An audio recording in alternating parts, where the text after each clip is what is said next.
కుంభమేళ సాధారణంగా కుంభమేళ 4 సంవత్సరాలకు ఒకసారి జరుగుతుంది. అదే అర్ధ కుంభమేళ అయితే 6 సంవత్సరాలకు ఒకసారి గంగా నదిపై ప్రయాగ్రాజ్ హరిద్వార్లో జరుగుతుంది. మూడో రకం పూర్ణ కుంభమేళ. ఇది మనకు 4 ప్రదేశాల్లో జరుగుతుంది. యూపీలోని ప్రయాగ్రాజ్లో గంగా నదిపై, అలాగే ఉత్తరాఖండ్లోని హరిద్వార్లో గంగా నదిపై, అలాగే మధ్యప్రదేశ్లో క్షిప్రా నదిపై, అలాగే మహారాష్ట్రలో నాసిక్లో మన గోదావరి నదిపై, ఇలా 4 ప్లేసెస్లో జరుగుతుంది. ఇదే పూర్ణ కుంభమేళ. ఇప్పుడు మహాకుంభమేళ. పూర్ణ కుంభమేళలు 12 జరిగిన తర్వాత మహాకుంభమేళ జరుగుతుంది. అంటే 144 సంవత్సరాలకు ఒకసారి జరుగుతుంది. ఇప్పుడు మనకు ప్రస్తుతం ఉత్తరప్రదేశ్లోని ప్రయాగ్రాజ్లో జరుగుతున్నది మహాకుంభమేళ.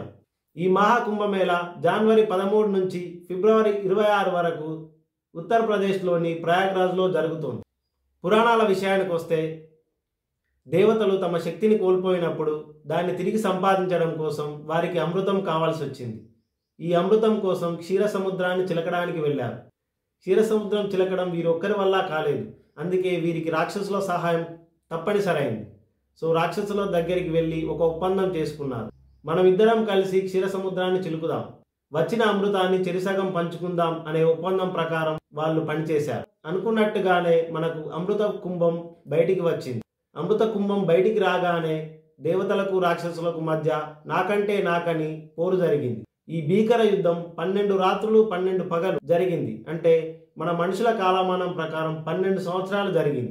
ఈ యుద్ధ సమయంలో శ్రీ మహావిష్ణువు వీరికి తెలియకుండా ఈ పూర్ణ కుంభాన్ని తీసుకొని పారిపోతూ ఇందులో 4 బిందువులను 4 ప్రదేశాలు అనగా ప్రయాగ్రాజ్, హరిద్వార్, ఉజ్జయిని, అలాగే నాసిక్లలో ఈ బిందువులను చల్లాడు. ఇప్పుడు ఆ ప్లేసెస్ లోనే మనం కుంభమేళ నిర్వహిస్తున్నాం.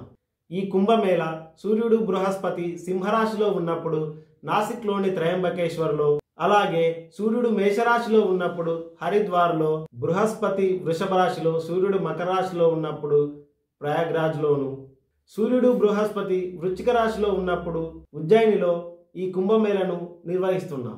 ఈ కుంభమేళ ప్రపంచంలోని అతిపెద్ద జనజాతర.